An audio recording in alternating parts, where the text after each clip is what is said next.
let me switch to English so also our guests understand what we are talking about. Thank you very much for joining us at this session. The name of this session is Effective Public Administration, and I have to say that I'm very glad that this kind of session became a well-established part of ITAPA conference almost every time. My name is Samuel Arben. I work with the Ministry of Interior of the Slovak Republic, where I'm responsible for the operational program Effective Public Administration. We are going to spend together approximately 85 minutes, and hopefully we will have a fruitful discussion. At the beginning we will start with three presentations, and then we will open the floor for also colleagues who are not going to use the PowerPoint but want to share important ideas on the effectivity of public administration with us. At the beginning, I would like to also mention the Slido application where you can ask your questions, hashtag ITAPA 2018, but I would like to encourage you to also ask your questions directly when the time comes for the question. It's my pleasure to welcome 4 out of 5 panelists of this panel. I will start with a lady, Alena Sábelová, who is representing Deputy Prime Minister's Office of the Slovak Republic, the Office for Investment and Informatization. On my left-hand side, Florian Hauser, representing European Commission Structural Reform Support Service, Juraj Bardi, representing Alistic, and Mikko Anala, who is also our foreign guest, representing Demos Helsinki from Finland. Last but not least, Luke Ravenscroft, who hopefully will join us anytime soon, representing Behavioral Insight team from the United Kingdom. As I mentioned at the beginning, the topic of this panel is going to be effectivity of public administration. What we would like to focus more on during this discussion is not only effectivity, but also talk about means how to reach the effectivity. I would like to talk with our guests about current trends, what is going on the European level, what are the ideas which are pursued by the European Commission, what are the innovations, why do we need the innovations, and how can we use them for the benefit of not only Slovak public administration but any kind of public administration. In the morning you could hear, if you were present, the keynote speech from Mikko, who spoke about experimenting. We would like to elaborate a bit more on experiments, how these experiments can be used in the context of public administration, and we will also focus on important things such as strategic planning, strategic management on the Slovak level. What is Slovakia currently doing? What are the plans? And what is the vision? We will talk about this later on with Alena. So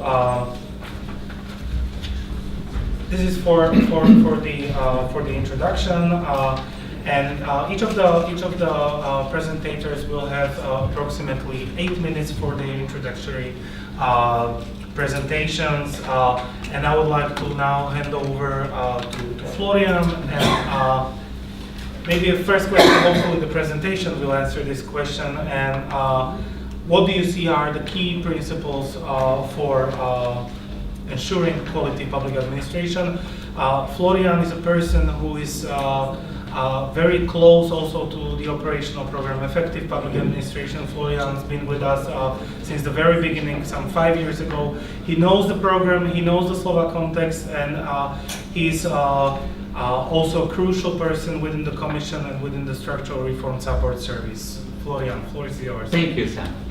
Maybe we start with the slide. I think to answer your question, I think I have a slide on this, so I will not preempt it.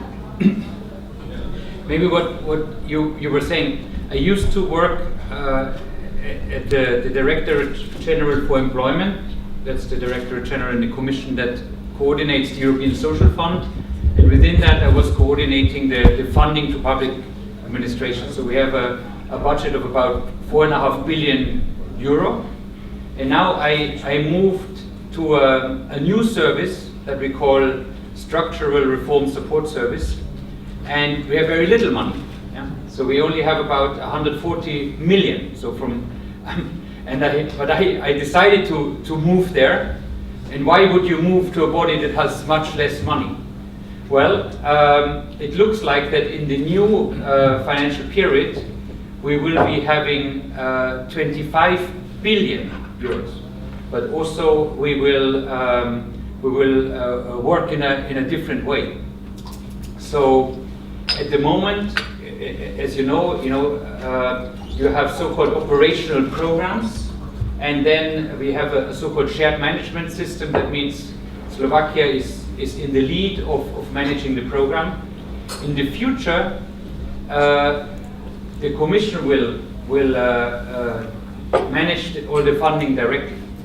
So how can we manage 25 billion euro? There will be probably programs for budget support. So there will be quite a different approach, and I think at the heart of this budget support is a policy dialogue.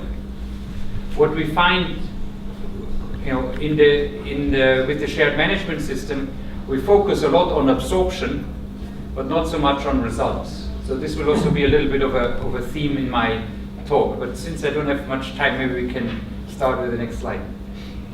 So what is our entry point? I'm not sure you can read that, but you can basically plot measures or proxies for government effectiveness.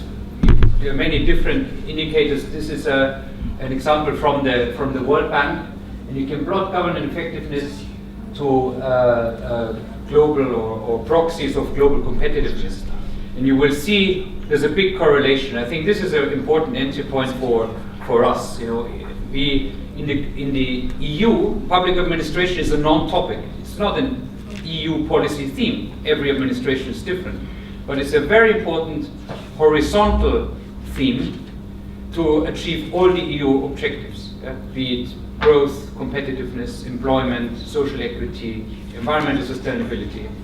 And there's a clear correlation. That's why increasingly we pay attention to the quality of institutions.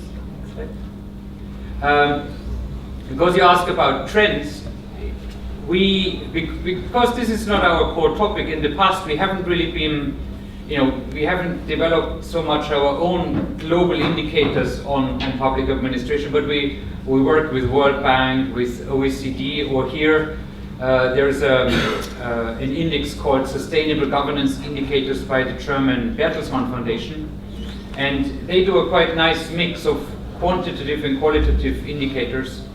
And when we look at those, we see that we don't really see improvement. Some countries are getting better, but most countries remain the same or even get worse. So there's still challenges. Probably all impossible to reach. And the point I was trying to make is that why or what do we see and don't see? I think we see overall improvement in quality of service. That's a good thing. But the real social problems we seem to fail to address. So social inclusion or dealing with complex problems, we're much worse at that. Next slide, please. So and why is that? So you probably heard this term VUCA. Raise your hand if you know what VUCA is. That's one, the Finnish. So there are four, you have very challenging problems, and we say we live in an age of, it's volatile, so it can change dramatically. We live in an uncertain world, it's not predictable. It's complex, complex problems don't have easy solutions, and it's ambiguous. Sometimes we don't even know what does it mean. It's hard for us to make sense. So I just mentioned some. Obviously, you are here, you're interested in the technological change. So digitization, it's so big, but we still don't quite understand it. What does it mean for society as a whole, and then how does the public sector respond? I think I don't need to go through all the topics because they were mentioned by colleagues before. But reacting to VUCA, how can we make sense and how can we be agile, meaning flexible to adapt to a changing world. Thank you. So this is just I don't need to tell you this. It's a huge topic. Digitization is everywhere. But what I would like to say is the main message. Everybody, some people think, well, once it's digital, public administration or public sector is digital, then all the problems are solved. Yeah? And I would argue it's not. There's a lot of ways to spend a lot of money, but not to achieve results with digitization. Yeah? So you need to start from somewhere else. So you probably cannot read the text, but it says, so your proposal claims you can adapt well to a rapidly changing environment. So public administration, we tend to be quite stable, rigid bureaucracies. The concept of Max Weber, the bureaucracy. The stability is a good thing because you want stability in the state. But when you have a rapidly changing environment, you also need to adapt in line with the change of the environment. So. And related to that point, when you ask yourself, can you read this at all? What are sort of the main skills that we need? And I work in the Commission. Nobody ever told me to be creative. I'm supposed to comply with rules. I'm supposed to deliver deadlines. I'm supposed to have precise reports or whatever. But if you look compared to 2015 and what you expect in 2020, that's the World Economic Forum thought about the kind of skills you need. The number one is still how do we solve complex problems, that's unchanged, but creativity is moving from number 10 to number 3. So tell your fellow civil servants to be creative and see what happens. I think that's a quite interesting challenge. And also critical thinking, at least in my organization, I was never asked to think critically because they said, well, can you just accept the hierarchies and can you do as the boss tells you? I said, no, we're doing the wrong thing, but often people don't want to hear that. And you don't get promoted for critical thinking, at least not in the Commission. I don't know how it is in Slovakia. But that's something very different. Yeah. So next slide, please. And that's my favorite slide. I just made that up last time. So I think we're here. We are so excited about innovation and technology, and I think it's really important. But I think if we don't have a strong foundation of the state, if you have a weak state, if there is systemic corruption, if there is not the right mindset, because that's the one where you ask about principles and values, Are you focused on maximizing public value, to the maximum number of people? If you don't have a mindset that is really reflective, that you can look in the mirror saying, are we doing the right thing? And not just are we doing things right? And if there's a lack of transparency, and frankly, if we work in silos. Do you know this term? You have the different institutions, different ministries, we have different directors general. Everybody wants to push their own organization rather than pushing the public value added, and so, I think we need innovation, but innovation on a strong foundation. So that is my main case for today. Next slide. I will not go through all of this. The Commission is doing really a lot. Not only are we just giving money, but we also fund more targeted research. And I just discussed with a colleague, the problem is in our work we also have silos. So for example, we fund a lot of research on public administration, but then we don't necessarily include it in our policy making. So there's a lot of work to do. But where I'm coming from now is we try to enter a dialogue with member states and provide technical support, And it's quite of an ambitious challenge because we realize that we are not necessarily the best organization to give advice, and we're not claiming to be, but we involve relevant partners. And what is quite popular is sort of a a network also with member states. So we combine technical assistance with member state peer support. But I will respond later because I'm sure you were going to ask me about that. And in the future, we would like to have we would like to invest in reform. So we would agree with the member state on a specific reform, let's say education system reform, health reform, or public administration reform. And we agree on some outcomes, and then we pay you on results. You don't have to give us receipts anymore, and this won't be about expenditure. In fact, we don't care where the money goes. But if you implement the reform, then we pay you. And that's the proposal of the Commission. Of course, we need to see if the member states agree to it. So it's not in. As far as I heard, yeah. I heard that they don't like it. They don't like it. I know. But anyway, we will still have more dialogue and more technical support. And then of course you won't get any other funding unless the member state unless the member state decide to have it, and we keep things the way they are. So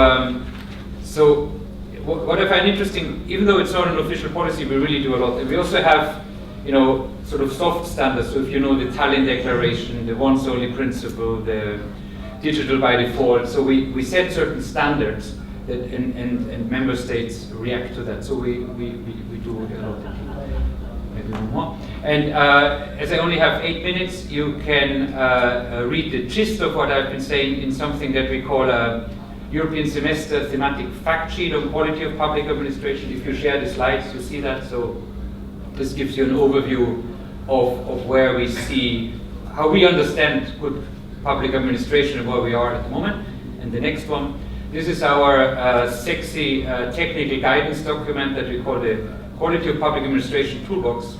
And I'm very proud of this because through this document we managed to break through the silos, and we got 14 Commission services to work together to have a common line on what is quality of public administration. We have more than 200 case examples. We don't call them best practice because we recognize that you cannot transfer one practice to another context, but they are practices that can inspire.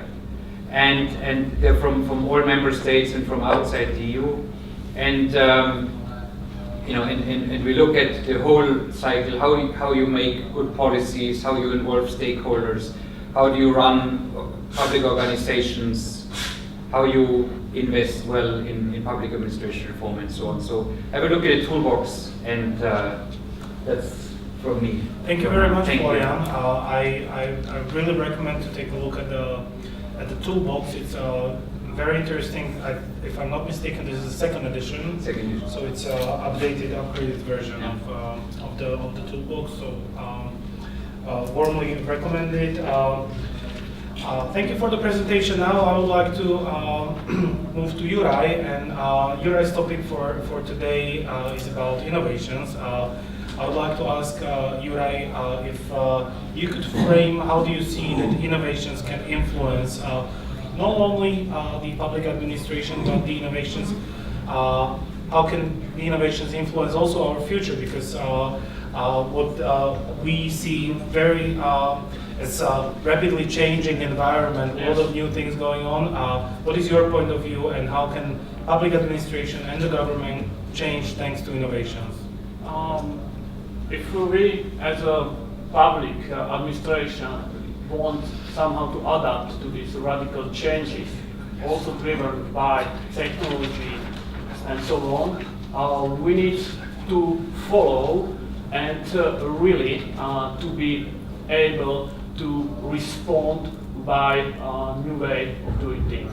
Because these historical governments were very suited for, 20th century when the problems were different. And if we really want to solve new challenges, you have to change tools. And this is about what needs to be done. Are we changing the tools? Are we successful in changing these tools? I think we are struggling to change the tools, and this can influence quality of life or whole society. Yes, I think we can use the slides. Okay, so ladies and gentlemen, I would like to welcome you on this panel.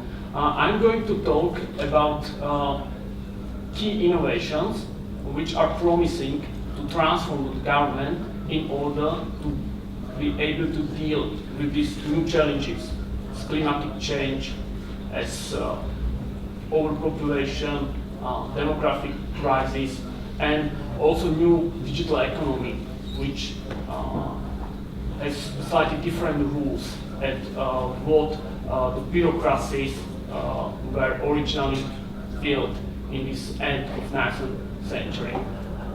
But what is also from perspective of citizens, what is the point to innovate? I think, and everybody should agree with me, we should try to replace this bureaucratic system. Is anybody here who likes bureaucracy?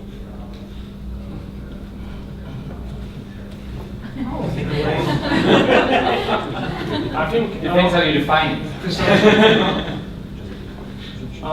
It was all the rage over here 100 years ago. I think the law for bureaucracy is minimal. Just one people from this huge audience. We'll discuss that later.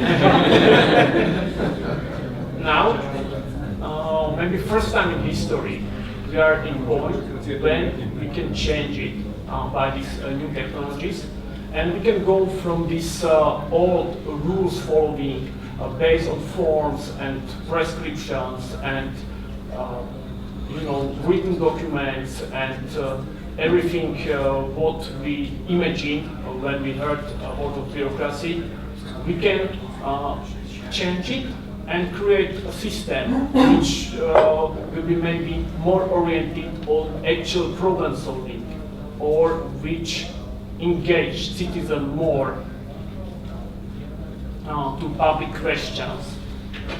So every time when we are talking about innovation, we need to understand that technology is just enabler. Business model and business needs are the driver.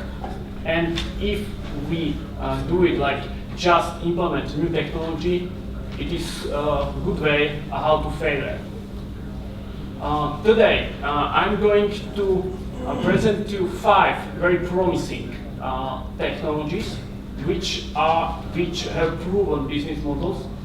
They are my favorites, and they are my favorites because we are already trying to implement them here in Slovakia. So we will see they are in different stage of implementation if we succeed or not. So first one, it's about big data. Big data can be used to monitor about everything that is going to state, and it can be used in regulatory impact assessment, so we can online understand what's going on, what are real impacts of every rule of regulations, and also proposed ones. Number 4, if we open data from governmental information systems about citizens and give them access to them, we are able to create public services which are personalized and responsive to actual citizen needs. For example, now, public services are the same for everyone. Imagine that in store you buy, or if you want to buy shoes, you have just one type and one size. You wouldn't be happy. And this is the status of public services. They are not very personalized, but also effective to solve every problem of the citizen which have, and with my data service, we can move on. Also, we heard a lot about open data. The promise of open data is very great in transparency and in building of new digital services. But one of the problems is with trustworthiness of interpretation of this data. And this problem can be solved by using a blockchain to record every transaction of data. So we have something like forever digital record of what was in this open data. So this open data, trusted open data, would be used in digital economy, in legal proceeding, and it's something very new. And I think personally it can change the whole economy. Number 2, imagine that we will enhance today public servants with artificial intelligence. We can create these super public servants powered by prediction skills, and their potential to understand risks and to simulate better policies will be unimaginable today. Last one, why to deal with public services ever? What if we somehow give this task to artificial intelligence and to solve everything regarding government with intelligence agents by voice comments? This is also possible, and we are preparing proof of concept. You also need to have open API to be able to communicate with every information system. But we have a problem. Here there are real dates, how long it takes to bring this solution to practice. For example, first ideas about smart regulations are for 2014. Now we are in 2018. So this is the Slovak context. It's Slovak context, yeah. The project preparation period is longer than technological life cycle. And first results we will have in 2020. And this future is my optimistic projection. So we will see how it looks like. And if we really want to innovate, we need to change all of this. And I hope today we will speak in this panel about the ways. But basically, what I see the most promising is to change the mindset, to bring a startup culture to government, to don't be afraid of failures, and experiment a lot. Also, the structure, because all of these 5 innovations, they were powered by data. So data management and defining new supply chains of data in government is crucial, also in order to succeed, and government should work as a platform, be open to collaboration. So let's together try to find a way how to reinvent government. Thank you.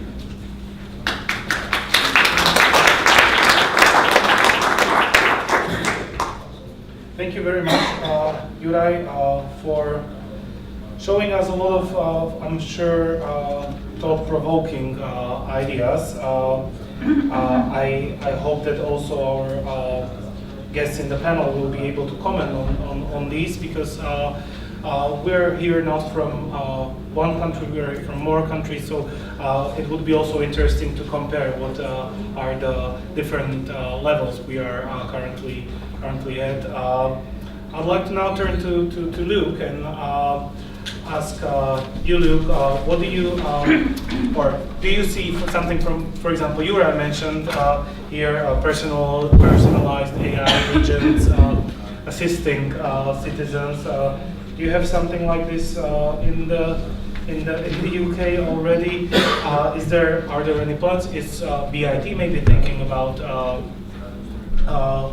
going into this area? And maybe if you could elaborate, the BIT is a special organization. We are seeing you as an inspiration, and a lot of other countries are seeing it the same way, how to implement behavioral interventions into the functioning of the governments. And my question would be, what do you see as the biggest successes, maybe, in your work or the work of the team as such, and what would you recommend, or maybe others who are trying to take the same path? Okay, quite a few varied questions in there.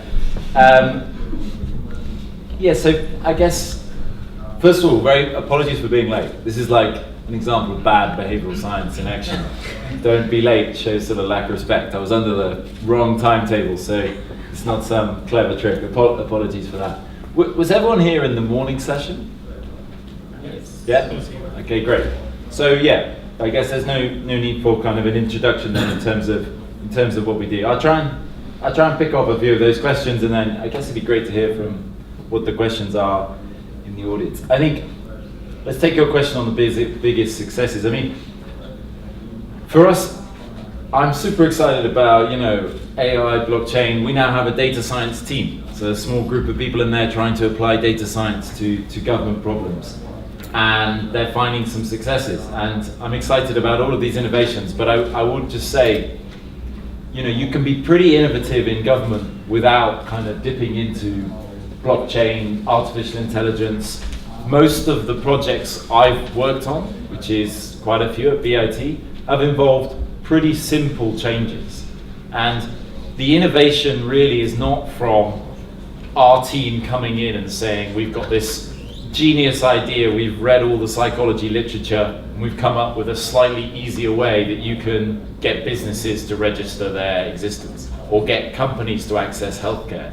So I think on the innovation side, I'd say absolutely push on these things. This is really exciting, but it's surprising how innovative you can be with, a carefully worded communication, or you going out and seeing what is the process I need currently to register at my doctor. Can I improve that process?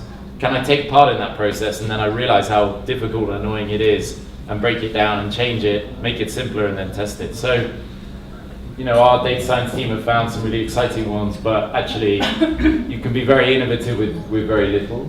I would say that. But yeah, I mean, the biggest successes we've had have been, I think, the big impacts in some of the policy areas, but now also the biggest thing is the mindset where we are in the UK at the moment. So people, will be in meetings with government people, and people are like, oh, this is an exciting idea, let's run a randomized control trial to test it. And this is like a government person, and that's super exciting. And I guess the part of the behavioral insights team that I work on is only on the projects we're working with other countries. And I guess that's what I'm excited about. I'm excited about coming and trying it in different places. And of course it's going to be difficult, and it's going to be there'll be skepticism. But the way it's worked in the UK is there was a lot of skepticism, and then there was the results, and the results kind of showed that first of all it worked sometimes when it does, and secondly it wasn't as complicated as people thought. When we say applying psychology to policy, we more mean looking at how people behave in practice rather than some sort of deep, psychological assessment where you sit on a couch and figure out what people do. So yeah, I'm really excited about it, and I'd love to hear kind of more questions and put it to thing. I don't know if you want to add anything else, or I think just pass it over. Yeah, well, what is interesting to hear is that it was probably the same also in the UK some time ago. The early skepticism that might occur with this kind of ideas going through and testing things and doing the randomized control trials. If you have something to recommend that what worked in the UK at the very beginning, maybe. And, yeah, sure. I mean, just like, so I say work in the UK. We've now set up teams in, I think, 7 countries in the world now. So it's not just in the UK, and the same sort of every situation is different. So it's very hard to be specific about, okay, this is the policy area, and also my expertise is kind of in behavioral science and the testing. I know nothing about Slovak policy and what the policy priorities are, but the formula which seems to work well is pick some areas that can give you kind of good quick wins to kind of demonstrate the approach. So find areas where you can feasibly run a project, but it's also an important area for Slovak policy. And I think that's not true of my area. I think it's true of many different people's areas. That's what you'll try and get these quick demonstration projects. And then I think something like digitalization is a great example of that, because there's data by definition. And so you can try and run projects to see whether you can encourage people to digitalize, and then the data's there. So you need to kind of follow the data as well, and that's really important. We've struggled in places where there's just no deep data infrastructure at all. And then normally it's about people. You have to find a couple of people that are really motivated to do it, because that's ultimately what's gonna drive it. So I think the lessons I'm saying there, like quick wins, find what you can actually measure and work with the right people, they're probably true of a lot of people's jobs, and I don't think it applies any different to the kind of thing that I'm trying to encourage. Yeah, the good news is, and I'm now looking at Vierka from the Deputy Prime Minister Office, that Slovakia is also going to have kind of a modification of the behavioral insight team under Deputy Prime Minister Office. We are hoping to launch a project on this in upcoming weeks and months. So hopefully there will be also some space for cooperation. Miko, you spoke also during the morning session on experiments. Your organization you're representing is experienced with conducting experiments. My question is, why should governments experiment? Why is it something they should try? Should they try in any case, under any circumstances, or you have to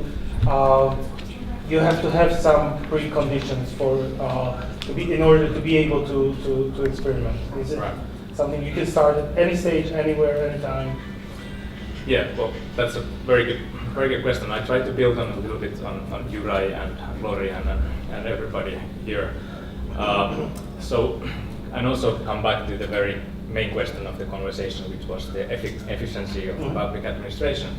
So how it went in Finland 3 years ago, it was quite interesting, because the public servants themselves, they realized that the government cannot afford not to experiment. So they kind of frame it in a different way, in a way that there were 3 reasons. The first reason was that, okay, we are living in this so-called VUCA world, like Florian brought up, and also Juraj mentioned that the public administration needs to be adapting to very fastly changing situations.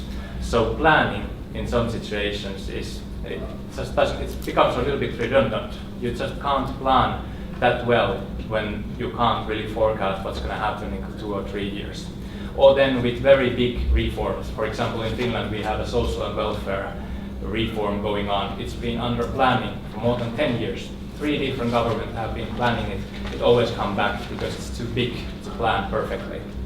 So they figured that, okay, we need new ways of doing this. We need to start experimenting, trying something out, and then proceeding with it.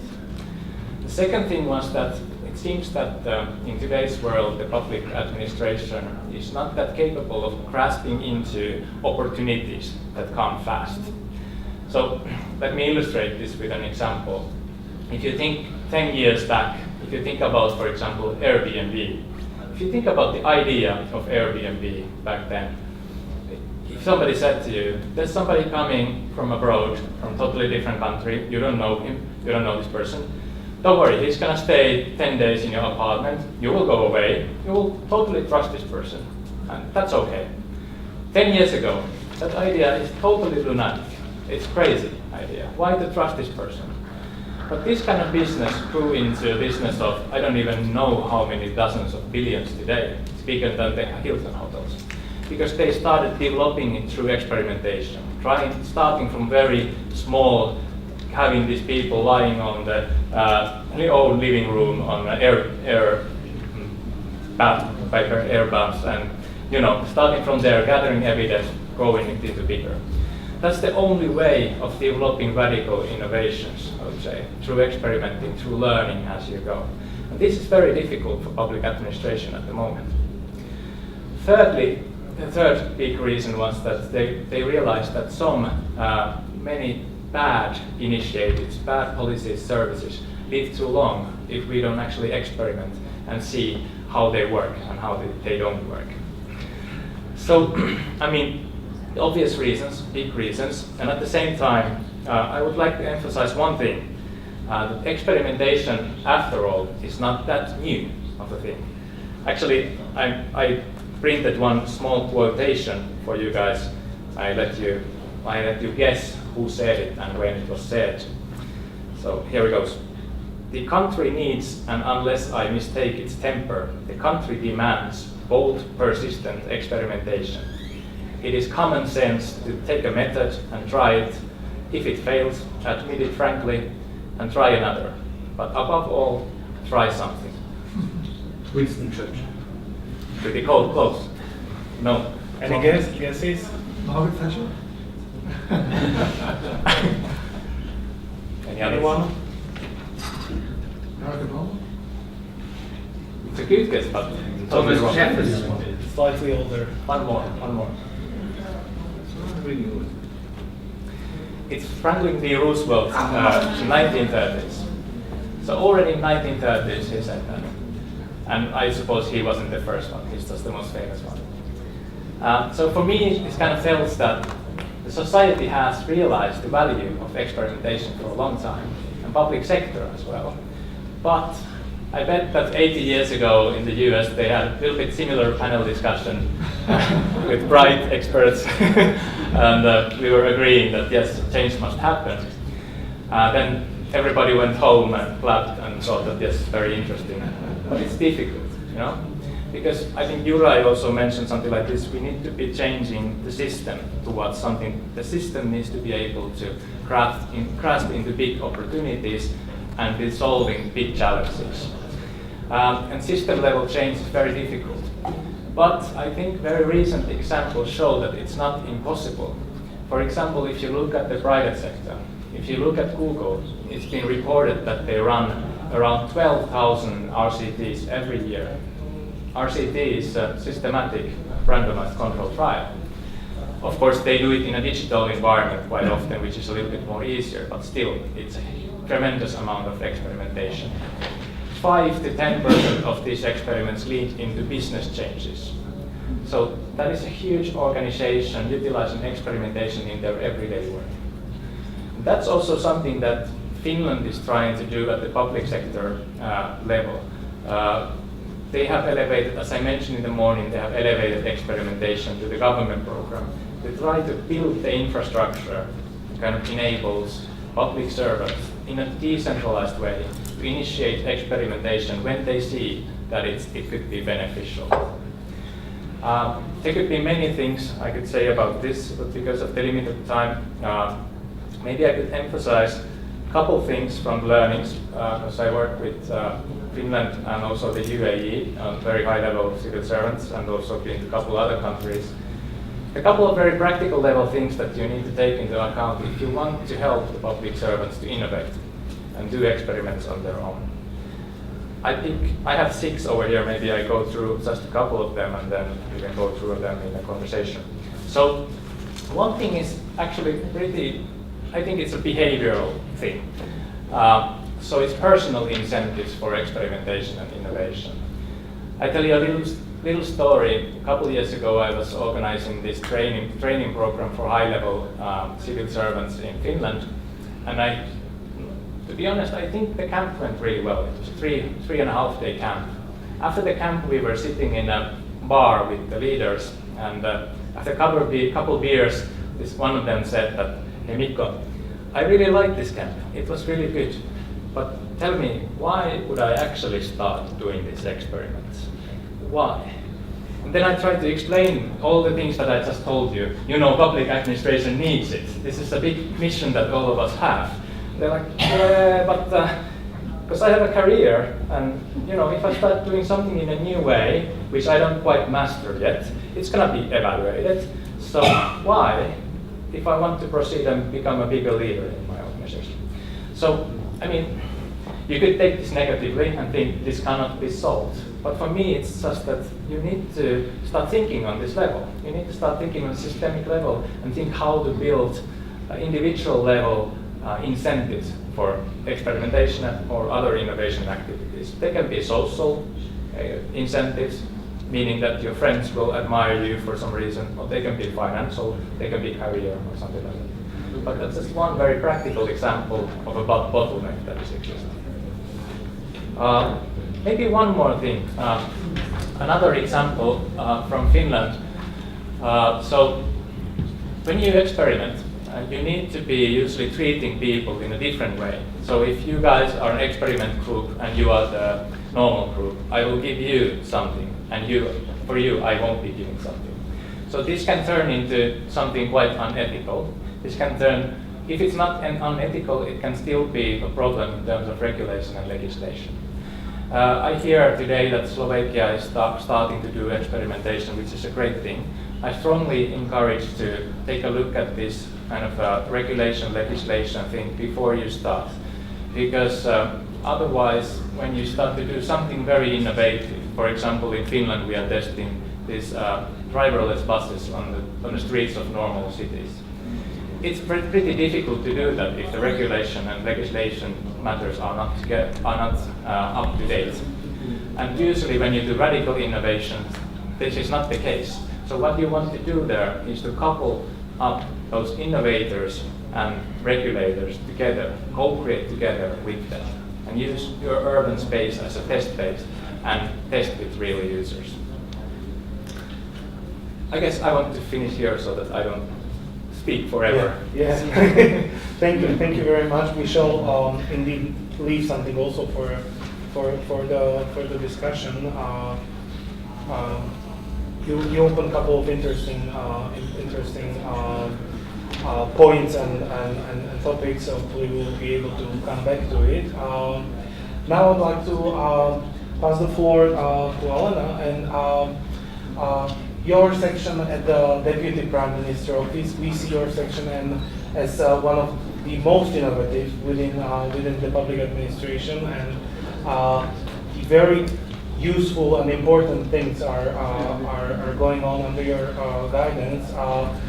Slovakia is now currently trying to reshape its attitude towards strategic planning, strategic management, but also other very innovative initiatives.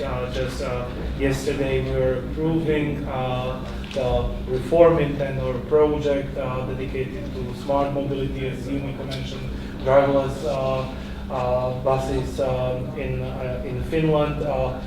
Now we are coming up with also very interesting and innovative topics like this also. My question is, where is Slovakia standing right now, and what is the bright future ahead of us, which we will have also thanks to your work. And if you feel you can, please feel free also to comment on what's been said also by other speakers. Okay, so first of all, thank you very much for having me here. And I must say it's not fair. It's really unfair to be the last one and basically advocating for the need of strategic planning after Nico's intervention, which basically denies this approach or at least put it in question. But let's tell me a personal story. 2 years ago, the Office of Deputy Prime Minister was mandated to work out what is called the first national investment plan. Very much the exercise motivated by the UK government approach to national infrastructure. So we studied very much the way how we plan. And after 2 years, we have a draft which is very far from perfection. And we have learned some lessons, and I would like to share with you those lessons, and we are going to even publish them in a paper called Governing for Better Results. The first lesson we have learned that the nation, Slovakia, even the government, doesn't have any sense of direction. Since 2001, we adopted 300, ladies and gentlemen, 300 strategic papers. And they basically cover everything: creative industry, roads, healthcare. And it's very difficult basically to understand where the country is heading. We do have 300 strategic documents. And just to give you an example, if you look at this particular strategy, you find a reference to Slovakia being an innovation nation. We are the nation driven by our economy should be driven by high value-added industries. On the other hand, you look at the figures and you see that the number of students reading science has been declining sharply. The other example, you read a piece of strategy saying Slovakia is a rural nation, most of our population live in rural areas. Then you look at the share of agriculture on GDP, and you again see it dropping. So there is apparently contradiction, or perhaps I should say rather inconsistency, between the way we depict the country in the strategy and between the way how we govern it. The second observation, and it's quite fundamental, and I will echo a colleague of mine from the European Commission, we do not have any sense of public value. We design the public policies without understanding what the citizens need, because the public policy, I mean, the concept of public value was born in Harvard. You are entrepreneurs, you come to office every day, and you are trying to maximize your profit or satisfy your stakeholders, but I'm a public servant, and I go to my office, or I come to my office, trying to deliver public value. But it's not me who is defining the public value. The public value should and shall be defined by the citizens. So if I want to deliver public value, I need to understand what the citizens need. And a good example is IT. I mean, the government has been running hundreds of services online, but only very few of them are really actively searched by the citizens. So apparently there is mismatch between the perception of public value on the public administration level or the public administration level and among the citizens themselves. So we need to understand the public value and basically decouple it from the piece of legislation we are going to get through the parliament or kind of strategic document, because they themselves do not constitute the public value. The third lesson we have learned is that really we need to design our policies on data. I mean, data tells the story, not the descriptive part of the document data. We either do not have them or don't use them. And the fourth deficiency we found out is that, in most of these strategic papers, we simply do not have what I call results framework. So we speak in very general terms. We do this because we want to improve the quality of people. We do this because we want to make our services better. We do this because we want to facilitate something. But in the end, when you want to check the progress, you simply do not have indicators. So I think the UK economists use the word deliverology. So we basically do not know whether we are delivering or we are not delivering. Obviously, to say that to the Prime Minister, Deputy Prime Minister, wasn't easy, but I think we gathered enough evidence that we can prove our case. What the Office of Deputy Prime Minister is trying to do. First of all, we think that the country needs strategic direction. And we are very much motivated by the Finnish approach. I mean, we very much love your Finland 2030. So there should be at least some fundamental features of Slovakia, let's say in 15 years. Obviously, those priorities need to go beyond political cycle and need to become immune to political cycles. So we are going to ask the government, actually in 2 or 3 weeks' time, to mandate the Office of Deputy Prime Minister to basically work out national development strategy. So whether we will get the mandate or not, it's remains to be seen, but we are trying to make the case. The second thing is that we need to, I mean, I agree with you, we don't have crystal ball, we simply don't know how the world will look in, let's say, 15 years. But I think what we need to build up is foresight. Again, something we closely work with the OECD and the Finnish government. Actually, in 1 week time, we will have Sitra and some other institutions. My colleague is coming. Oh, perfect. And so the problem is that the public policies need to sustain the test of time. So if we do something now, we should be sure that we will basically not hinder, or we will not that public policy will not have negative impact in, let's say, 5 years. I give you an example again. I mean, we all speak about huge skill mismatch currently on our labor market. Obviously, I mean, we can fix the problem, but if everyone will do this kind of dual education, then we may have problem in 10 years where the supply of labor will basically put quite different standards on the skills of the labor force. So we need to think in terms of scenarios and build the public policies resilient to at least a couple of those scenarios. And the third thing, and I'm extremely proud about that, and again, I refer to the UK. A year ago, we established delivery unit within the Office of Deputy Prime Minister. It's the only delivery unit across the EU. Actually, the first delivery unit was born in the UK, and it was part of the first Tony Blair's administration. And what the delivery unit does is a very small team of analysts. They are basically linked to, some of you may know, value for money exercise or expenditure review. And they basically monitor almost on daily basis using a huge amount of data how far we are with the implementations of measures which resulted from budgetary review or expenditure review. And if we are fine, that's fine, but if there are some bottlenecks, we are trying to use quite innovative and even experimental measures to basically unblock them. And I see huge merits to delivery unit, a lot of appreciation towards that work. It was already spelled out either by the Prime Minister or even yesterday by the Minister of Finance. And I think that this is exactly the kind of mechanism which needs to be put in place, because as I think it was, I mean, you used the quote, so I'll use the quote as well, by the Director General of OECD. The beauty of the public policy is implementation, implementation, and implementation. So you can have best strategy ever, unless you implement it properly, you can't get the results. So hopefully I answer your question. Yeah. Thank you very much. I would like to encourage you now for raising your questions to any of our panelists. If you have something in mind you would like to ask, please